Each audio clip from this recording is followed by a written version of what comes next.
하나님 말씀 보겠습니다. 오늘 이 아침에 하나님께서 우리에게 주시는 말씀은 욥기 14장 13절로 17절까지의 말씀입니다.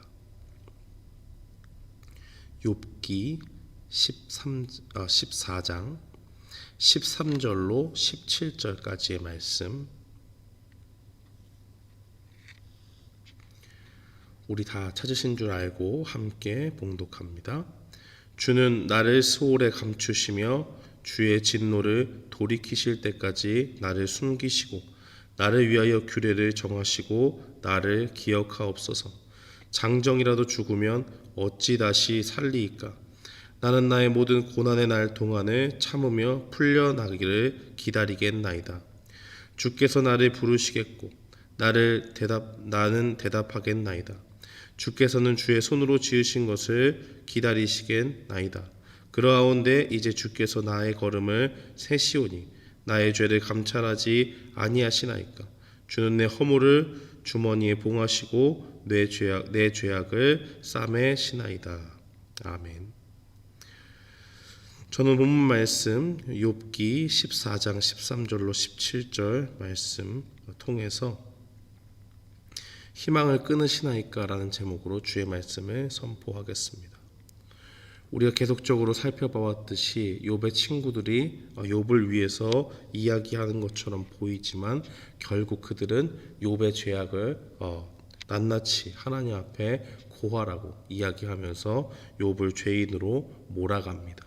욥은 의로움 중에 하나님 앞에 고난을 받고 있지만 하나님의 뜻을 온전히 이해하지 못하는 그 어리석음 가운데 욥에게 잘못된 조언을 하고 있다는 것을 우리는 계속적으로 확인했습니다. 그 이야기를 옆에서 듣고 있는 이 당사자 욥은 답답한 심경 가운데 하나님 앞에 이제 부르짖고 나아갑니다. 이 고난 가운데서 하나님 앞에 부르짖을 때에 욥은 두 가지를 구하지요. 13장 20절 이하에 살펴보면 더 이상 하나님께서 자신을 치는 일이 없도록, 그래서 내가 두려워하지 않게 해주십시오 라고 그렇게 이야기하고 더 이상 침묵하지 말아달라고 하나님 앞에 간구합니다. 자신에게 육신의 고통이 오는 것도 참으로 견디기 힘들지만은 이유를 알 수 없는 가운데 그러한 일을 당하기 때문에 하나님께 묻고 또 물어도 하나님이 침묵하실 때 그 가운데서 오는 답답함이라고 하는 것은 고통을 더욱더 배가해 주는 일이 될 수밖에 없었습니다. 그래서 욥은 자신이 고난당하는 것도 고난당하는 것이지만 그 고난을 통해서 괴로워하는 것뿐만이 아니라 하나님께서 도대체 이 문제에 답을 주시지 않으면 내가 하나님 앞에 이 문제에 대해서 알 길이 없다라는 것을 계속적으로 간구하며 나아가는 것입니다. 사랑하는 성도 여러분, 우리가 인생을 살아오면서 이러한 일들을 얼마나 많이 겪습니까? 우리의 상식으로는 도저히 이해할 수 없는 일들이 우리의 현실 속에서 일어나게 될 때에 악인이 형통하고 의인이 고난당하는 그런 순간 가운데서 당장의 그 순간에는 하나님께서 도대체 왜 이렇게 하시나 라고 그렇게 간구하며 나아가도 하나님이 침묵하실 때 우리는 욥과 같이 답답함을 느낄 수밖에 없는 것입니다. 욥은 계속되는 그 고난 속에서 알 수 없는 이유로 고통을 받고 있기 때문에 하나님 앞에 괴로움을 호소하고 있습니다. 그가 다른 사람에게 이야기하는 것이 아니라 지금 이 고난의 순간을 종결해 줄 수 있는 하나님께 호소하고 있음을 우리는 분명히 보아야 됩니다. 사랑하는 성도 여러분, 우리가 고난에 만났을 때 어떻게 지혜롭게 고난의 순간들을 견뎌낼 수 있을까요? 여전히 이해 못하는 이 고난의 순간 속에서 하나님께 소망을 두면서 나아가야 되는 것입니다. 욥은 하나님께서 인생을 치시면 그 인생이 아무도 견딜 수 있는 자가 없다라고 그렇게 고백을 합니다. 그러면서 차라리 나무였으면 좋겠다라고 그렇게 푸념을 늘어놓습니다. 나무는 잘림을 당해도 어떻게 되지요? 다시 우물 트고 싹이 나서 다시 자랄 수 있는 그런 순간들이 있지만 인간은 하나님이 치시면 이 땅 가운데서의 그 생은 다 마감할 수밖에 없다는 것입니다. 그러니 하나님께서 이 자신을 기억해 달라고 이야기합니다. 왜 그렇지요? 나는 내 스스로 있는 존재가 아닙니다. 욥은 누구로부터 왔습니까? 하나님께서 욥을 창조하시고 욥을 만드신 분이시기 때문에 욥은 자신의 인생을 주관하시고 자신을 빚으시고 만드신 하나님께 이 모든 상황을 의탁하며 나아가는 것입니다. 욥은 하나님께서 지으신 피조물인 자신을 기억해 달라고 간구합니다. 그 시간이 언제가 될지 모르지만 14절 말씀에 보면 그는 언제 끝날지 모르는 이 고난들 속에서 이 고난의 시간들 속에서 주님을 기다리겠다라고 그렇게 말하고 있습니다. 그렇게 기다리다 보면 하나님의 정하신 때가 됐을 때에 그가 알지 못했던 죄악들을 용서해 주시고 이 고난의 순간도 끝나게 되리라는 기대를 가지고 하나님을 의지하고 있는 모습을 보여주는 것입니다. 사랑하는 성도 여러분, 우리에게 이해할 수 없는 고난의 순간이 찾아올 때 우리는 욥과 같이 고난 속에서 주님을 바라보며 하나님을 의지하는 그 믿음이 반드시 필요합니다. 우리가 인간의 지혜를 가지고 생각할 때에 다 이해할 수 없습니다.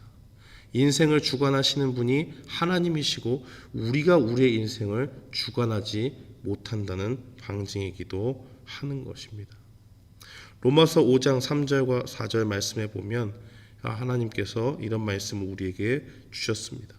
다만 이뿐 아니라 우리가 환난 중에도 즐거워하나니 이는 환난은 인내를, 인내는 연단을, 연단은 소망을 이루는 줄 알미로다.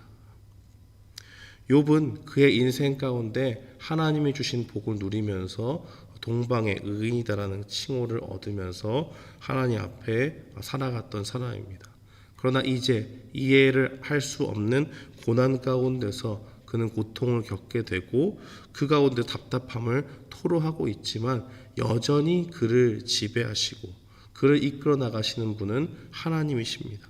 그리고 그 하나님께서 특별한 계획 가운데 그 고난 속에서 무엇을 가르쳐 주십니까? 환난 가운데 하나님을 흔들리지 않는 믿음을 가지고 인내할 수 있는 법을 알려주십니다. 그 인내를 통해서 자신의 믿음을 더욱더 견고히 하고 결국에는 우리 인생이 쫓아야 될 참된 소망이 하나님밖에 없음을 우리에게 보여주는 것입니다.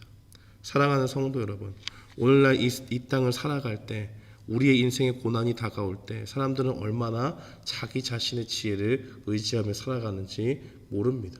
스스로 인생을 개척해 나가고 인생을 세워나가는 것이 자아를 실현하고 그 가운데서 모든 일을 스스로 행하는 것이야말로 자신이 인간됨을 발현하는 그러한 모습이라고 생각합니다.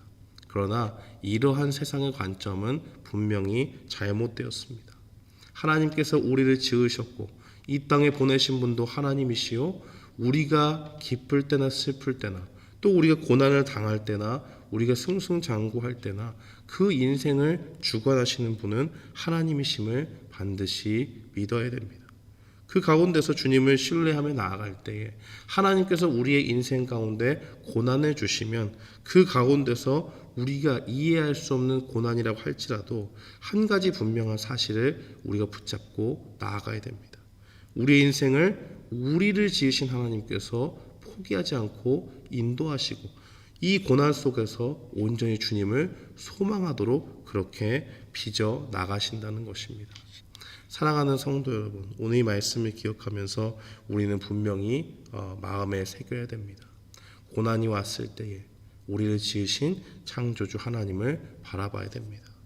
고난 가운데서 우리를 인도하시는 그 하나님을 온전히 바라보며 나아가야 됩니다.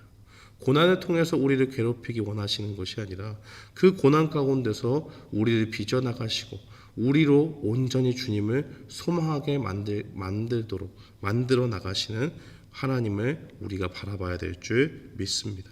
오늘 이 말씀을 기억하면서 오늘도 이 땅을 살아갈 때에 우리가 예상치 못한 고난이 또 우리가 이해하지 못할 그 고난이 우리에게 찾아오게 된다면 온전히 주님을 바라보고 우리를 지으신 그 하나님께 우리의 인생을 맡기며 온전히 주님께 소망을 두며 나아가는 믿음의 사람들이 되기를 주님의 이름으로 축원합니다.